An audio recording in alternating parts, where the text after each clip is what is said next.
Sketch मैं कोई artist नहीं हूं और ना बहुत ज्यादा समझता हूं, लेकिन सबसे इंपॉर्टेंट बात है कि महापौर साहब के व्यक्तित्व में एक सौम्यता है। सौम्यता समझते हैं आप? कठिन शब्द तो नहीं है हिंदी का ये। सौम्यता मतलब एक सिंप्लिसिटी जिसमें एग्जिबिशनिस्ट एटीट्यूड नहीं है। जैसे एरोगेंस रहता है, आप बड़े स्टाइल से आते हैं, खड़े होते हैं, एरोगेंस भी दिखता है कई बार एक अलग ही बात होती है, लेकिन एक सौम्यता है। सौम्यता के साथ एक मुस्कान में विनम्रता है। मतलब ये बताता है कि व्यक्ति रिट्रोस्पेक्शन करता है। वो बैठा है यहां तो वो कॉन्शियस है कि मैं ऐसे काम कर रहा हूं क्या कि इतने सारे लोग मुझे सुने और मैं अपनी बात कहूं। ये चीज अगर आपके भीतर है और वो किसी आर्टिस्ट ने पकड़ी है तो मरावी साहब के लिए सलाम और तालियां तो बनती। बहुत स्वागत सर आपका। फिर बहुत धन्यवाद शरद जी। तो सौभाग्य की बात है आपसे दोबारा बात करने का अवसर मिल रहा है।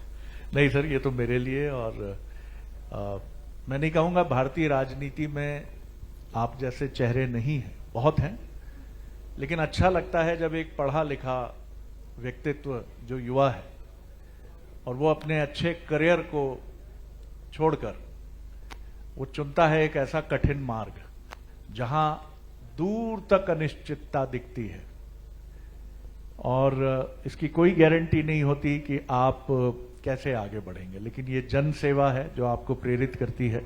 पहले तो मैं बधाई दूंगा कि इंदौर ने आज एक और माइलस्टोन अचीव किया है कि अब एक QR कोड होगा और आपके घर का पूरा पता होगा। क्या बात है, मैंने शायरी कर दी।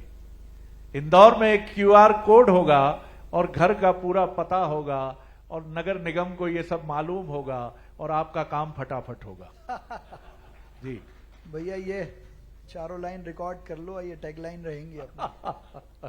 तो सर ये पहले तो इसी के बारे में बताइए जिसका आप उद्घाटन करके आ रहे हैं और it's a first of its kind. Indore के माथे का एक और ये तिलक है, सेहरा है कि आप देश के पहले शहर हैं इंदौर जो प्रधानमंत्री के ड्रीम प्रोजेक्ट से जुड़े हैं। तालियां तो बजाइए सर।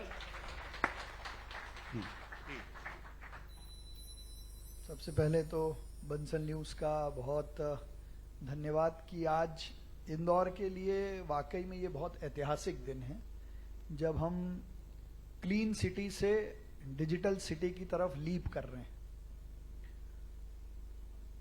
टेम्पो वाला शहर 31 मई मां अहिल्या की जयंती पे मेट्रो वाला शहर हो गया और आज ये क्लीन सिटी डिजिटल सिटी के लिए भी लीप कर रही है। तो आज ही के दिन बंसल के माध्यम से मैं पूरे देश को ये बताना चाहता हूं कि जैसे फेसबुक पे, व्हाट्सएप पे, ट्विटर पे हमारी अपनी एक डीपी होती है, हमारी प्रोफाइल होती है, तो हर घर की अपनी एक डीपी जिसको हम कहते हैं डिजिटल पता।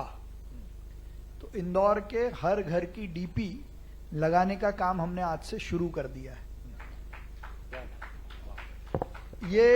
ये डीपी हर घर के बाहर दरवाजे पर लगी होगी। उसमें उस घर को एक यूनिक आइडेंटिफिकेशन नंबर मिलेगा, एक QR कोड स्कैनर रहेगा और वो जो यूनिक आइडेंटिफिकेशन नंबर है वो नंबर उसका खुद का डिजिटल पता भी होगा। नगर निगम की जितनी सुविधाएं हैं, टैक्स भरना है, बाकी विभागों में जानकारी लेनी है, ग्रीवांस रिड्रेसल करना है, वो सब आप अपने घर के बाहर दरवाजे पर उस QR कोड को स्कैन कर सकते हैं। घर के पास में सबसे पास का हॉस्पिटल कौन सा है, पुलिस स्टेशन कौन सा है, एम्बुलेंस कहाँ से आएगी, ये सारी जानकारी आपको अब एक QR कोड स्कैनर में अपने घर के बाहर मिलेगी। अब इस काम को और एक कदम आगे बढ़ाकर हमने DG पिन की भी शुरुआत की है कि अपने घर का पता डिजिटली मैं शरद जी के साथ शेयर कर सकता हूं with 100% perfect lat and longs. तो आदमी गूगल पे उसको डालेगा और हमारे घर पहुंच जाएगा। और इसकी खास बात यह है कि कोई और मान लीजिए उस QR कोड को स्कैन करे तो उसको मेरी कोई भी निजी जानकारी नहीं मिलेगी, केवल घर का पता मिलेगा और वो QR कोड से लेट लॉन्ग मिलेंगे जिससे वो वहां पहुंच सकता है। तो जो पहले से ही सार्वजनिक है। तो ये क्लीन सिटी, इसको हमने डिजिटल सिटी बनाने का सपना देखा था, तो ये लगभग मुझे लगता है आज ये पूरा हो गया, क्योंकि इसके पहले हम पूरी नगर निगम को डिजिटलाइज करने के लिए अपना खुद का पोर्टल बनाने का काम शुरू कर चुके हैं। ई नगर पालिका से अलग नगर निगम के करीब 1 करोड़ से ज्यादा डॉक्यूमेंट्स, जिसमें डेथ, बर्थ, मैरिज और जितने रेवेन्यू के रिकॉर्ड्स हैं 100 साल पुराने, उन सबको डिजिटली आर्टिफिशियल इंटेलिजेंस बेस्ड पे स्कैनिंग का काम कर दिया है, तो वो भी जनता को एक सिंगल क्लिक पर उपलब्ध रहेंगे। तो ये तीनों डिजिटलाइजेशन के काम हमारे आज ट्रैक पर आ गए हैं। बहुत बधाई, और मुझे लगता है तालियों से इसका स्वागत होना चाहिए। एक दिन पहले आपने समाचार माध्यमों में देखा होगा, हमने भी वो खबर चलाई कि टेस्ला की टैक्सी जो बिना ड्राइवर की होती है, वो कारखाने से जहां वो खरीदी गई, बिना ड्राइवर की ये टैक्सी अपने मालिक के घर तक पहुंच गई। तो मैं कल्पना कर रहा हूं कि आगे आपकी लीडरशिप में और भूमिकाएं अलग अलग हो सकती हैं, तो कोई टैक्सी इस तरह से पहुंचे इंदौर में, QR कोड स्कैन करे और सीधे विजयनगर से अन्नपूर्णा पहुंच जाए। 100% ये मतलब आपके विजन में ये सबसे बड़ा बेस होगा। अगर ऐसा किसी को करना है तो ये लेट लॉन्ग उसके लिए उपलब्ध है। मैं सुन रहा था सर, अभी जब हमारे साथ पांडे जी बैठे थे, उन्होंने ये बात कही थी। उन्होंने कहा कि इंदौर एक ऐसा शहर है जहां आप एक विचार रखिए। मैं करीब करीब 20 साल पहले यहाँ फ्री प्रेस में कुछ अरसा मैंने काम किया, तो मुझे इंदौर का कल्चर कैसा प्रोएक्टिव है। कुछ मेहमान अचानक आ गए, जेब में पैसे नहीं थे, फ्री प्रेस के सामने हमने उनको बिठाया, सर्दी के दिन थे, तो सरसों और सरसों का साग और मक्के की रोटी। अब जब आपकी जेब में पैसे नहीं होते हैं और आपका मेहमान ढेर सारा खाना शुरू कर देता है, तो आपकी हालत बड़ी जबरदस्त होती है। नहीं नहीं सर, प्लीज प्लीज, नहीं और लेके आओ। और मन कहता है कम करो भैया, थोड़ा सा कम करो। अब मामला 200 तक पहुंच गया है, अब 250 जा रहा है।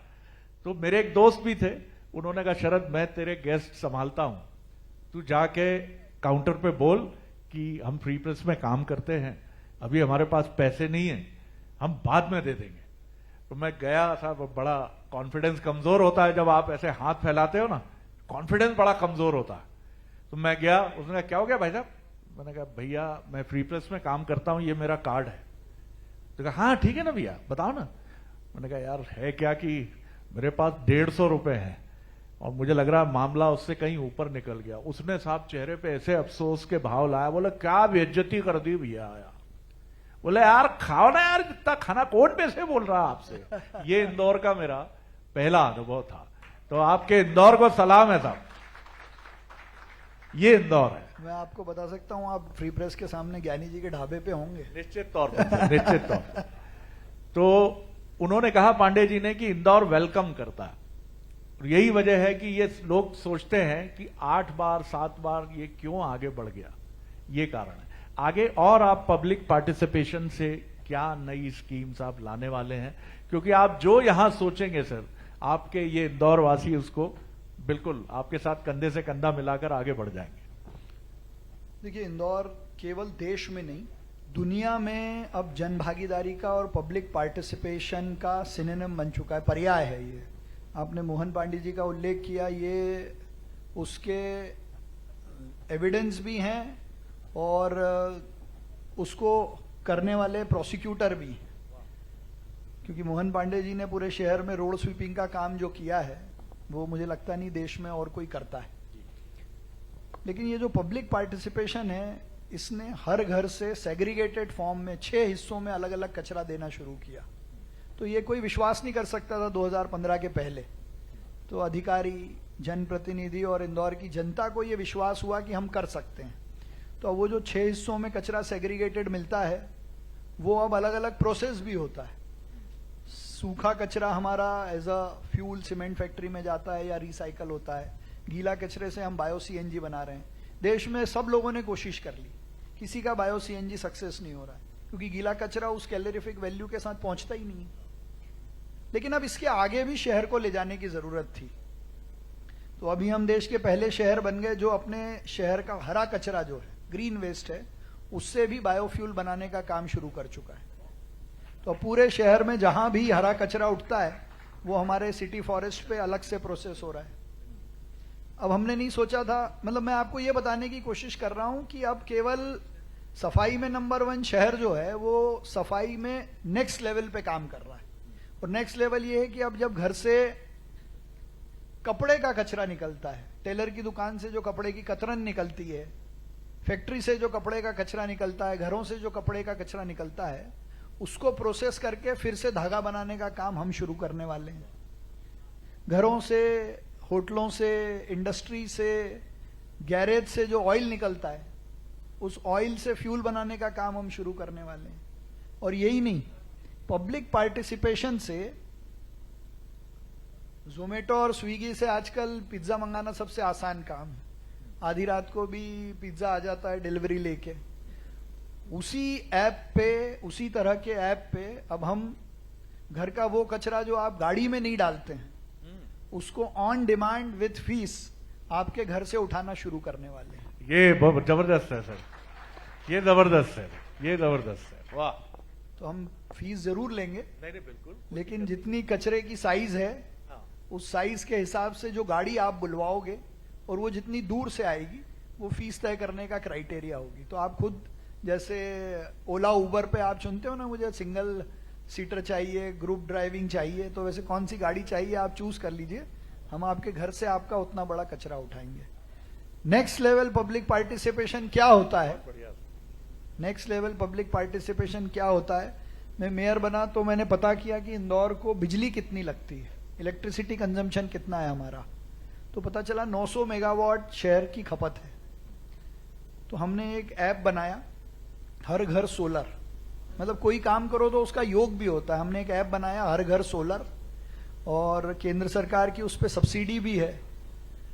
तो हमने लक्ष्य लिया था कि 900 मेगावाट में से 20% इंदौर खुद पैदा करे, तो हर घर की छत पे सोलर लगे।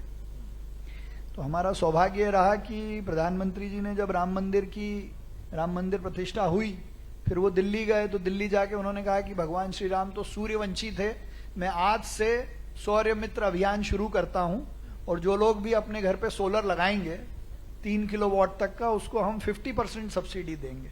तो वो हमारा हर घर सोलर का हमने नाम बदला, उसको प्रधानमंत्री जी के नाम से आगे बढ़ाया, और आज इंदौर ने केवल 2 सालों में 100 मेगावाट बिजली खुद पैदा करने का रिकॉर्ड हासिल कर लिया। बधाई सर। तो इंदौर के लोग आप जो कहो वो करते हैं।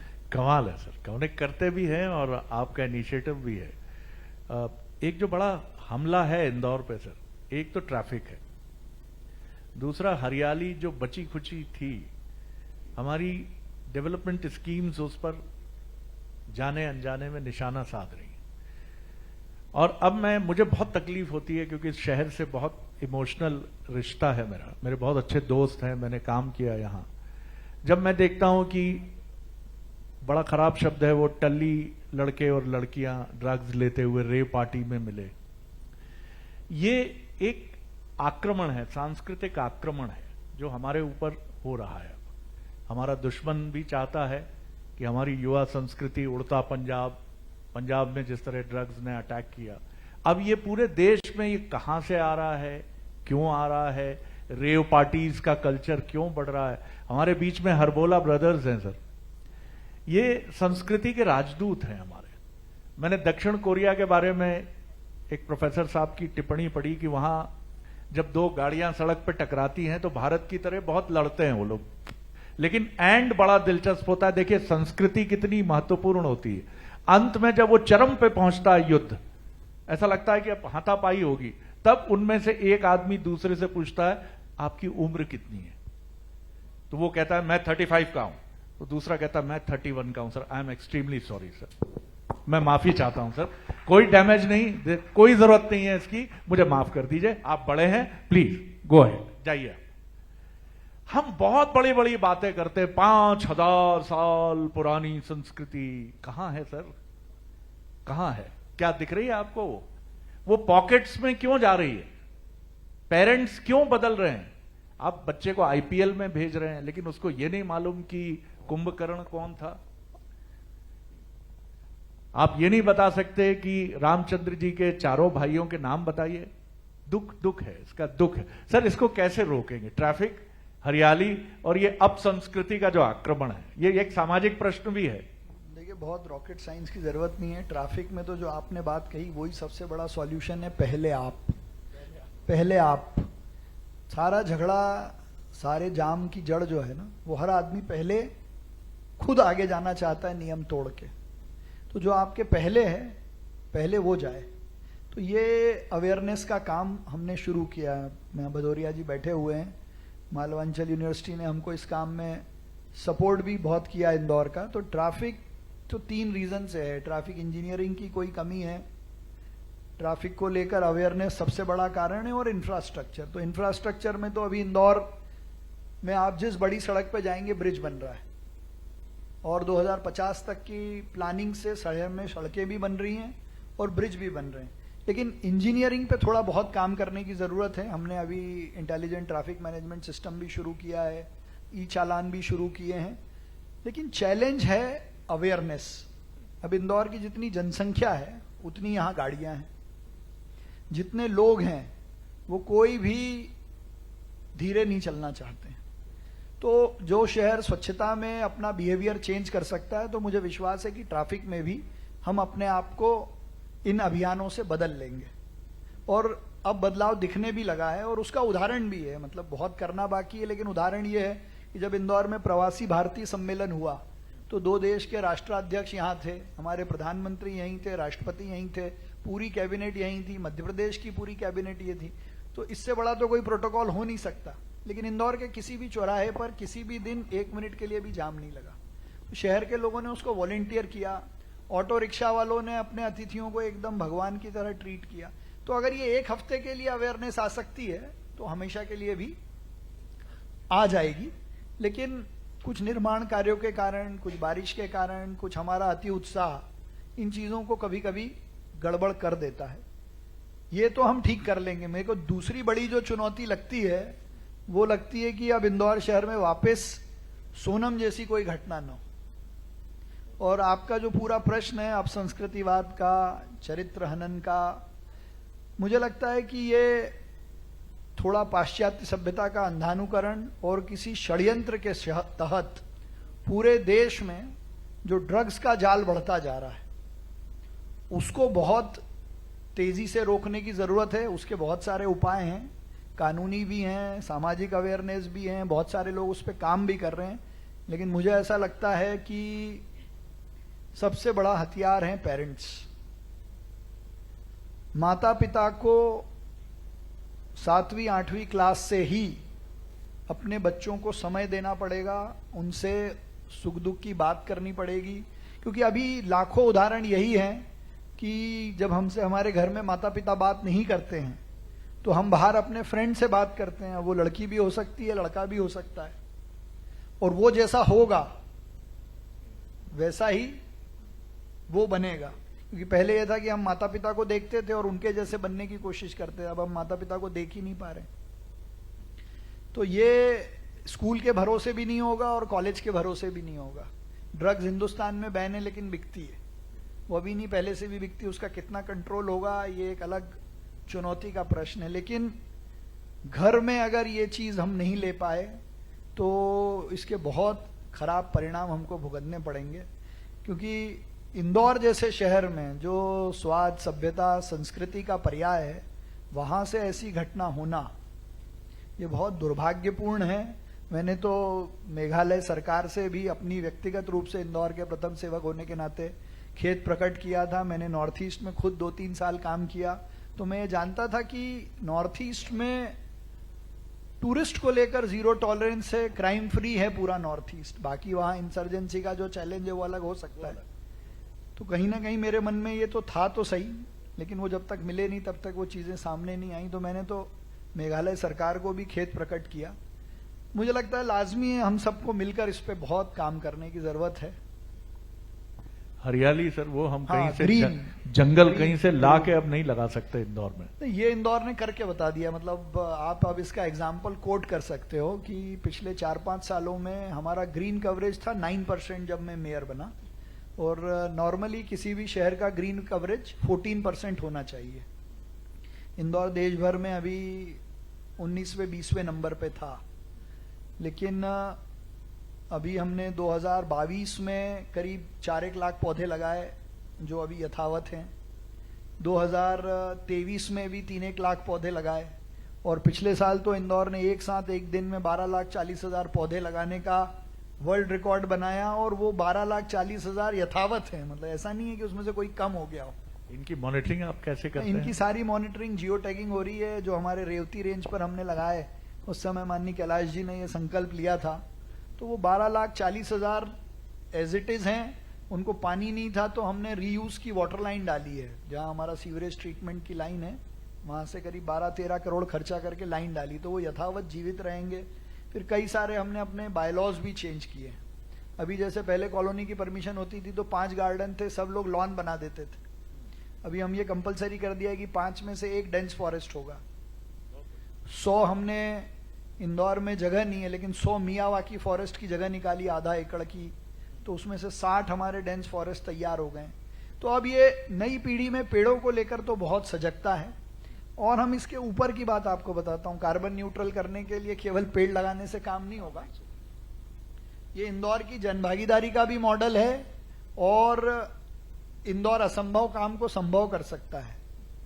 हमने एक प्लान किया कि इंदौर शहर की बिजली की खपत, शहर की, किसी घर की नहीं, उसको 10% से कम करना है। बहुत जरूरी है। तो अभी तो हमने उसका ट्रायल किया था, उसको सक्सेस रहा। रोज कितना होगा पता नहीं है। तो हमने लक्ष्य लिया, इंदौर के हर स्कूल में गए, हर बच्चे को टारगेट दिया कि अपना घर और अपने पास के 10 घर का जनवरी फरवरी के महीने का बिजली का बिल 10% से कम करना है। बिजली का बिल कम करना मतलब कोयले का कंजम्पशन कम होगा। तो जनवरी फरवरी 2025 में इंदौर शहर ने शहर का 1,50,00,000 यूनिट बिजली का बिल कम किया है। इतना कोरोना में भी कम नहीं हुआ था, जब फैक्ट्रियां कम बंद थी। तो ये अवेयरनेस से किया। अब इसका मतलब ये हुआ कि 12,000 पेड़ 25,000 की उम्र के हमने 25 साल की उम्र के हमने डायरेक्ट लगा दिए हैं। ये इतनी यूनिट्स हैं। तो ये ऐसे इनोवेटिव प्रयास भी हमको करने पड़ेंगे। बहुत अच्छी बात है। और कार्बन का जो उत्सर्जन है, कार्बन क्रेडिट की जो बात है, थोड़े आपको जटिल सब्जेक्ट लगते हैं, लेकिन आज दुनिया में इसकी चर्चा है। और आप जो सुबह अपने गुड मॉर्निंग का मैसेज भेजते हैं व्हाट्सएप से, उसमें भी करीब करीब 4% के आसपास कार्बन का उत्सर्जन होता है। तो आप सुधीर भाई जिस जीवन शैली में हैं, हमें सप्ताह में एक दिन डिजिटल फास्टिंग जरूर करना चाहिए। मोबाइल मियाँ को रख दीजिए बंद करके दराज में कहीं, टेलीविजन बिल्कुल मत खोलिए, और बिजली छोड़ दीजिए ना। अगर किसी भी उम्र में हो, एक बैठिए जीवन संगिनी के साथ, कैंडल लाइट डिनर करिए घर में, क्या क्या बुराई है, बहुत अच्छा लगेगा।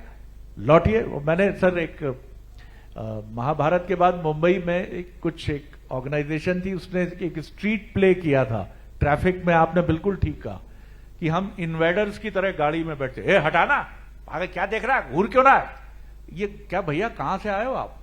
तो उन्होंने जो स्ट्रीट प्ले किया उसमें यही था कि बड़ा भाई छोटा भाई, उन्होंने महाभारत को फॉलो किया। जैसे बड़ा भाई नाराज हो गया तो वो थोड़ा ड्रामेटिकली महाभारत को कॉपी करके वो कहते थे, अनुज पत्नी से आज संग्राम हुआ, इसलिए मैं पीड़ा में था, उस पीड़ा के चलते मैंने तुम्हें कष्ट दिया, मैं माफी चाहता हूं। ऐसा करके वो निकल जाते। ये हमें, माफी बहुत बड़ा शब्द है सर। आप गाड़ी चला रहे हैं, घूर रहे हैं, योद्धा बने हुए मत बनिए। इंदौर मत बनिए, भोपाल मत बनिए, मध्य प्रदेश, आराम से चलिए। सर थोड़े से अलग सवाल भी हो जाए, काम तो आप आला दर्जे का कर ही रहे हैं। राजनीति की राहें आसान नहीं होती, हम सब जानते हैं, और फिर इसमें कई सारे चैलेंजेस होते हैं, नियम हैं, प्रक्रियाएं हैं। इसमें आपका जो कोमल मन है, वो कोमल मन जब कभी पीड़ा में आता होगा तो कैसे, क्या रास्ता ढूंढते हैं आप खुद को फिर चेयरफुल करने का? क्योंकि मैं आपको देखता हूं कि काफी आप अपने को सहज रखते हैं। मैंने कभी सार्वजनिक मंचों पर आपको डांटते हुए नहीं देखा, जबकि मैंने देखा है कि कई बार ये दृश्य बन ही जाते हैं। हम ही ऑफिस में बैठे हैं, कब आवाज ऊंची हो जाती है मालूम नहीं पड़ता, सामने वाला बताता है जो शुभ चिंतक है सर बहुत जोर से बोल रहे हैं, बाहर लड़के चिंतित हो रहे हैं कि घर में कुछ आज सब ठीक ठाक है, तो कैसे अपने को कूल रखते हैं आप? देखिए, हर फील्ड के अपने चैलेंज हैं, लेकिन मुझे लगता है कि slow and steady wins the race.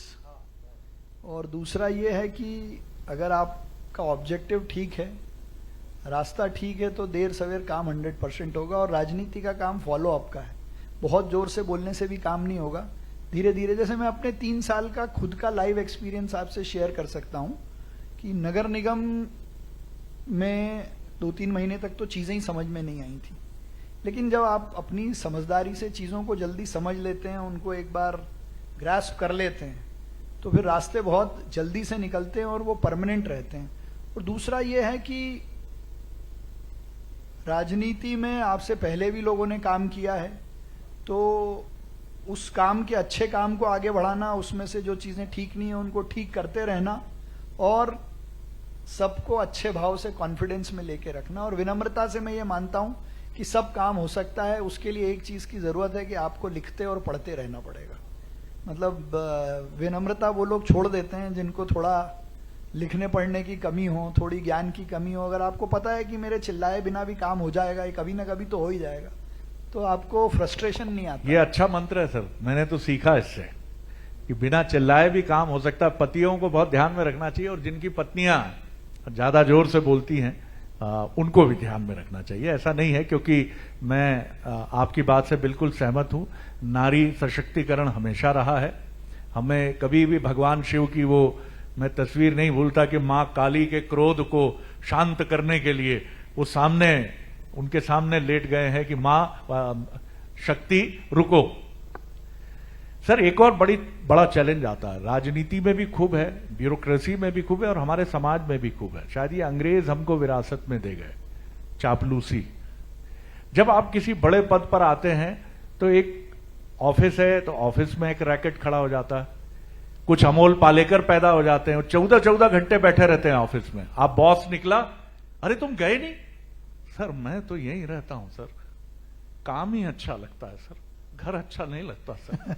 ऐसे लोग भी मिलेंगे। अब आप बड़े इंप्रेशन में आ जाते हो कि अरे साहब ये तो बंदा यहीं बैठा रहता है, ब्रश भी यहीं कर रहा था सुबह और अभी भी बैठा हुआ है। फिर कुछ लोग ये चाहते हैं कि आप उनकी निगाह से ही देखें। सर मैं रिक्वेस्ट करूंगा सर, थोड़ा सा इनके बारे में मुझसे लीजिएगा सर। ऐसे लोगों से बचना आपने क्या इसका भी कोई नुस्खा ढूंढा सर? मुझे ऐसा लगता है कि ये तो थोड़ा भाग्य से ही भगवान करवाते हैं, और जो जितना कम चापलूसों के चक्कर में फंसता है, क्या बात, उसकी लाइन उतनी बड़ी हो जाती है। फिर भगवान ने तय किया होगा कि फंसाना है, क्योंकि कब आपको अच्छी बातें बहुत अच्छा प्रभावित करने लग जाएं, तारीफ अच्छी लगने लग जाए, तो फिर ये तो मतलब भगवान ने अगर चाह लिया है कि अब यहाँ लाइन खत्म करनी है तो हो ही जाएगी। बहुत बढ़िया। मेरी सर सबसे बड़ी क्रिटिक मेरी वाइफ है, सबसे बेहतरीन आलोचना का जो डोज। मेरी भी। क्या बात है सर, मतलब सारे बुद्धिमान लोगों के साथ थोड़ा अगर आप सहमत हो, मुझे भी मानते हो, तो हम सब मतलब एक ही कश्ती के हम सफर है। नहीं, और इसलिए नहीं कि घर में रहना है, इसलिए कि इसलिए कि उसकी की हुई क्रिटिक, उसके दिए हुए सुझाव हो सकता है उस समय अच्छे नहीं लगते हैं, लेकिन बाद में परिणाम उसी आधार पे आते हैं। बिल्कुल सही बात है। एक बार मैं सर बहुत नाराज हुआ, बड़ी दिलचस्प बात है। मैंने कहा जब देखो, जब टेलीविजन से निकले टाई ठीक नहीं थी, आज जैकेट के साथ पैंट का कॉम्बिनेशन नहीं था, आज भी मुझे पड़ेगी डांट, मुझे मालूम है घर जाऊंगा तो मैं। तो उन्होंने कहा शरद जी कोच आपको कैसे समझाएगा? मैंने कहा आप मेरी कोच हैं? उन्होंने कहा बिल्कुल हैं कोच। तो कोच आपको ऐसे तो नहीं बोलेगा कि विराट जी बैट को थोड़ा सा पीछे रखिए ना, विराट जी बैकलिफ्ट कमजोर हो रही है, विराट जी प्लीज मैं आग्रह कर रहा हूं, मर जाऊंगा विराट जी, बैट को ऐसे करिए। तो मेरे पास कोई जवाब नहीं था।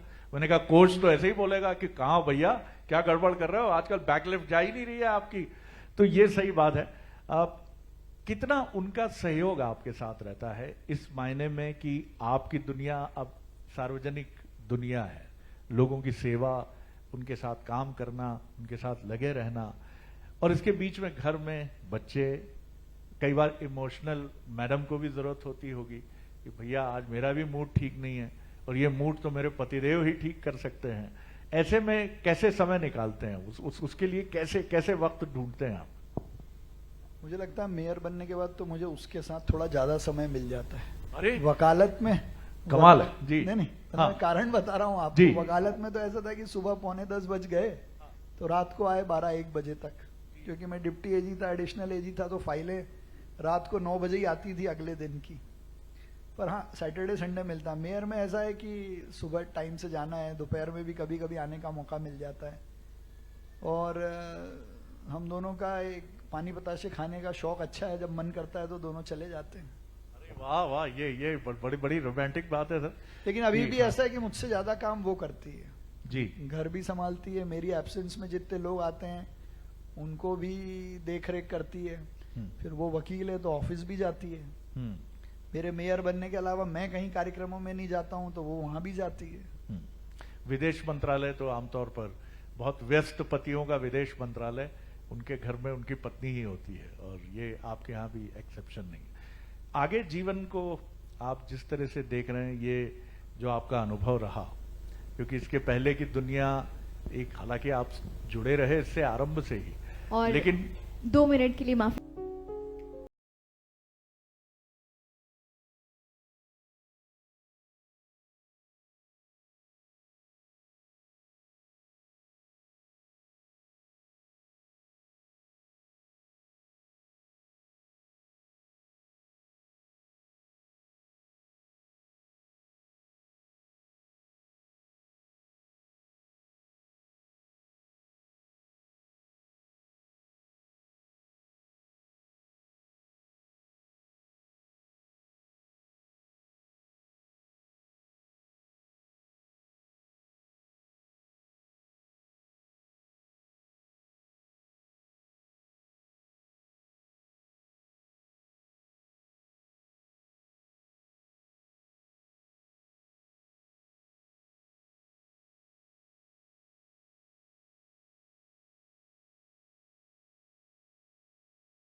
ये आसमान कुछ कम है और सूर्यभान वही शख्स जिन्होंने अपनी आज कला का लोहा मनवाया है। जोरदार तालियों के साथ स्वागत कीजिए इस शख्स का, सूर्यभान, जो चमकते हुए सूर्य की तरह आज अपनी इस कला की चमक को बिखेर रहे हैं पूरी दुनिया में। सूर्यभान की चमक बरकरार रहे, यही शुभकामनाएं हम सभी की तरफ से।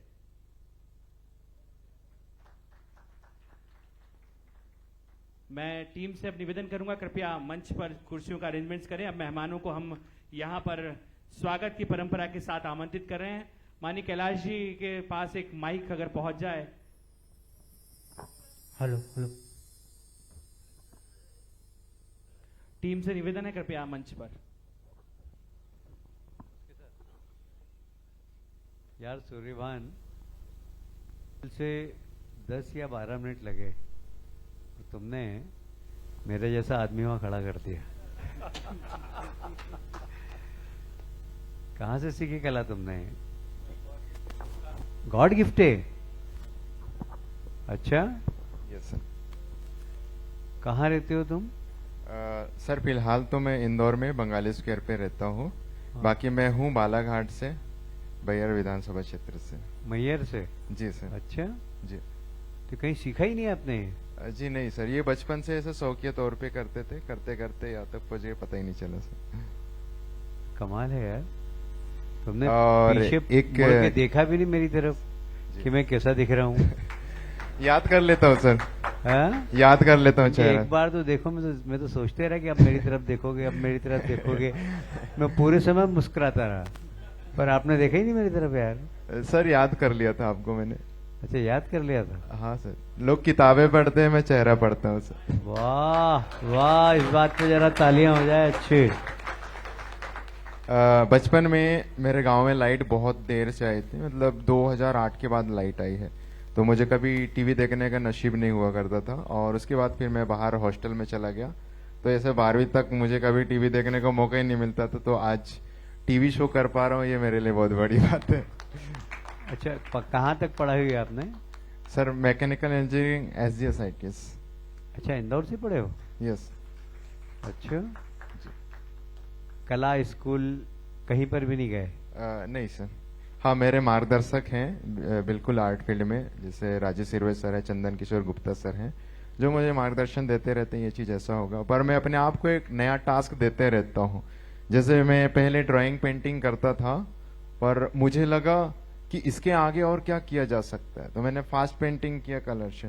तो स्टार्टिंग में सफलता मुझे मिली टीवी शो में, उसके बाद बोले ये तो हो चुका है, नया चाहिए। मैंने फिर जीप से बनाना स्टार्ट किया, और अभी रिसेंटली कपिल शर्मा शो में मैंने जीप से बनाया। जीप से? Yes sir. वाह यार, 5 मिनट में सलमान खान की जीप भी चलती है तुम्हारी? जीप भी चलती है। फिर इसके अलावा फिर मैंने वो भी किया, मूर्ति भी। मुझे लगा मूर्ति मैंने बनाया नहीं है, तो मैंने मूर्ति में ट्राई किया। तो आज मैं मूर्तिकार भी हूँ, चित्रकार भी हूँ, और पेंटर भी हूँ, फास्ट पेंटर भी हूँ। साथ में मुझे लगा अब राइटिंग स्किल मेरी डेवलप करना है, तो फिर मैंने कविताएं लिखना भी चालू करी सर। तो राजनीति मत आ जाना यार कभी, तो हमारी दुकान बंद कर देगा। राजनीति के बारे में सोचना भी मत है। नहीं सर, राजनीति नहीं। हाँ वही तो, मैं क्या पेंटर बन गए, सब बन गए, और कई इच्छा हो गई कि भैया मेरे को राजनीति करना है, तो पता लगा सबसे पहले हमारी दुकान बंद करी तुमने। जी। फिर इसके अलावा ऑपरेशन सिंदूर के लिए भी मैं जितना हो पाया मैंने सहयोग किया, कि जो CID स्केचेस जो होते हैं उसमें मैंने वर्क किया। तो वो एक बड़ा टास्क था, फिर उसमें भी सफलता मिली, तो अंदर से लगा हाँ चलो। मेरा ख्याल है कि सबको स्टैंडिंग ओवेशन देना चाहिए, इसके लिए खड़ा होना चाहिए। और ये कलाकार मध्य प्रदेश का है, तो ये मध्य प्रदेश के लिए भी बहुत गर्व की बात है। और आपके फादर क्या करते हैं भाई? पहले सर सरपंच थे, फिर फिलहाल अभी वो खेती किसानी करते हैं। हाँ, तुम कुछ मत पढ़ना चक्कर में सरपंच के। हाँ यार। हाँ अजय, अजय बहुत बहुत धन्यवाद आदरणीय कैलाश जी। और ये कहा जाता है कि जो तूफानों में पलते जा रहे हैं वही दुनिया बदलते जा रहे हैं। मैं मंच पर तमाम अतिथियों को भी आमंत्रित करूंगा। रमनवीर सिंह अरोरा जी, महापौर पुष्यमित्र भार्गव जी, स्वागत की परंपरा है सर, 2 मिनट। हाँ, फोटो। कितने भाई बहन हो आप? सर 2 भाई हैं और 3 बहनें हैं सर। सब क्या करते हैं? छोटी वाली सिस्टर अभी फॉरेस्ट उसमें रेंजर में पोस्टिंग हुई है। वो भी नेशनल प्लेयर थी सर क्रिकेट में, 3 times national player, 2 times volleyball player रही है और 1 टाइम कबड्डी में नेशनल प्लेयर रही। पर वो फाइनेंशियल स्थिति उस समय बहुत खराब हो चुकी थी, मेरे पिताजी चुनाव हार चुके थे, खेत बिक चुके थे, क्रिकेट भी, तो मतलब इसीलिए उनको लाइन छोड़ना पड़ा और फिर पीएससी की तरफ पूरे खानदानी जिन्स ऐसा है इनका लगता है, जिस क्षेत्र में जाते हैं वहां पर आगे निकल जाते हैं। तो मैं एक आदिवासी क्षेत्र से बिलोंग करता हूँ, उनकी स्टेमिना बहुत रहती है और वो बहुत मेहनत करते हैं। तालियां, मैं तो थोड़ा आलसी हूँ, पर मेरी छोटी बहन मेरे लिए भी ज्यादा इंस्पिरेशन रहती है वो, क्योंकि वो ग्राउंड में उसको 6 बजे बुलाता था, वो 4 बजे जाके रनिंग करके रेडी रहती थी बल्ला लेके। अच्छा, बहुत डेडिकेटेड थे। भाई क्या करते हैं? भाई जॉब करते हैं सर, उनको एक्टिंग का शौक है। एक्टिंग का? यस। अच्छा, तो थिएटर वगैरह करते रहते। शादी हुई कि नहीं यार तुम्हारी? नहीं हुई सर अभी। अभी नहीं है? नहीं सर। तो शादी करने की इच्छा है? अभी तो सोचा नहीं है सर, अभी तो कला को जी रहा हूँ अभी। कला नाम की कोई लड़की ले आएंगे। कला के साथ ही जीना।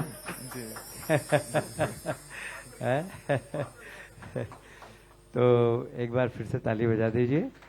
कुछ कैरेक्टर इस समाज में बड़े अद्भुत रहते हैं, उसमें से इनके ऊपर भी भगवान की बड़ी कृपा है और निश्चित रूप से ऐसे लोग ही कुछ नया करते हैं और इन्होंने नया करने का काम किया, जीभ से भी बना लेते हैं। और बस एक बार फिर आखिरी बार कह रहा हूँ, राजनीति में मत आना भैया। जी नहीं आऊंगा सर, आऊंगा भी तो निस्वार्थ रूप से आऊंगा सर। फिर उसमें मेरा कोई स्वार्थ नहीं रहेगा, ना मुझे पद की लालच रहेगा ना कुछ, मेरा रहेगा फिर जनसेवा बस। फिर राजनीति से भग जाएगा 1 महीने के अंदर, स्वार्थ नहीं तो फिर काय का सर मैं छोटे पद में रहूंगा, ऊपर का दर्जा किसी और को दे दूंगा। मैं बोले ठीक है आप संभालो, मैं जनता के बीच में रहने दो। फिर तो आ जाना मेरे साथ ही। ठीक है भाई, एक बार फिर से आपका ताली बजा के स्वागत करते हैं। बहुत बहुत धन्यवाद आदरणीय कैलाश जी। और बंसल न्यूज को धन्यवाद देता हूँ कि इतने अच्छे कलाकार को आपने इंदौर में लाके हम लोगों से परिचित कराया है। मुझे सौभाग्य मिला आपसे मिलने का, बहुत बहुत धन्यवाद। इसके लिए बहुत धन्यवाद देना चाहूंगा और चरण स्पर्श करना। जय हो आपकी, खूब मंगल हो, स्वस्थ रहो और मस्त रहो। बहुत धन्यवाद कैलाश जी। और टीम से मेरा निवेदन, कृपया मंच पर अब चेयर्स की व्यवस्था, क्योंकि अतिथि परंपरा की ये हमारा अगली कड़ी और उसमें मैं माननीय महापौर जी को भी मंच पर आमंत्रित करूंगा। माननीय महापौर पुष्पमित्र भार्गव जी, रमनवीर सिंह अरोड़ा जी, सुरेश सिंह भदौरिया जी, संदीप जैन जी, विनीत शर्मा जी हमारे मंच पर इस वक्त। तमाम अतिथियों का हम स्वागत अभिनंदन करते हैं।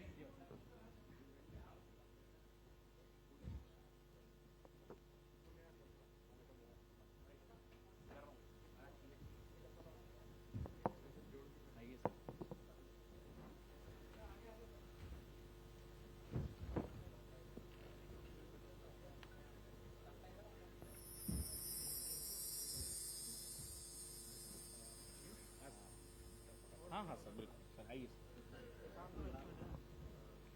आइए सर।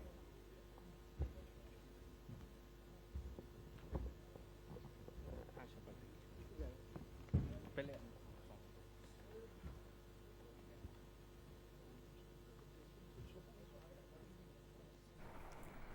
तो मालवा की माटी पर इस वक्त बंसल न्यूज का ये विशेष कार्यक्रम, विकास के सारथी, राजनीति और संस्कृति की बात एक ही मंच पर, और मंत्री कैलाश विजयवर्गीय को आप देख रहे हैं दीप प्रज्वलन का कार्यक्रम पर आज मध्य प्रदेश के वो चेहरे जिन्होंने मध्य प्रदेश को नई पहचान दिलाई है और मध्य प्रदेश को नए आयामों तक लेकर भी जा रहे हैं। माननीय नगरीय प्रशासन मंत्री कैलाश विजयवर्गीय जी हमारे बीच में इस वक्त मौजूद हैं। महापौर पुष्पमित्र भार्गव, इंदौर के विकास को नए आयामों तक ले जाने वाले वो शख्स हमारे बीच में है। तमाम अतिथियों से निवेदन करूंगा कृपया वे मंच पर अपना स्थान ग्रहण करें। हमारे बीच में विनीत शर्मा जी ओमेक्स ग्रुप से इस वक्त हमारे साथ मौजूद हैं। श्री संदीप जैन जी डायरेक्टर हैं मोइरा ग्रुप के, वो इस वक्त हमारे साथ मौजूद हैं। सुरेश सिंह भदौरिया जी इस वक्त हमारे साथ मौजूद हैं, इंडेक्स ग्रुप के चेयरमैन हैं। मैं अतिथियों से निवेदन करूंगा मंच पर कृपया आप स्थान ग्रहण करें।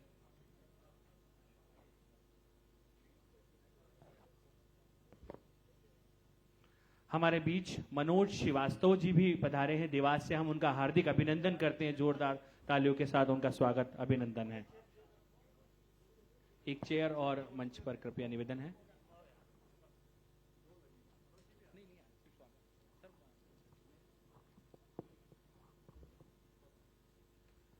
मैं निवेदन करूंगा न्यूज हेड शरद द्विवेदी जी से कि वे आज के कार्यक्रम के हमारे मुख्य अतिथि श्री कैलाश विजयवर्गीय जी का स्वागत अभिनंदन करें पुष्पगुच्छों से।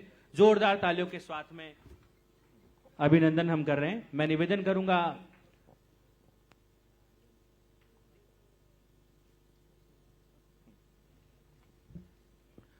माननीय महापौर जी का भी स्वागत के लिए मैं आमंत्रित कर रहा हूं।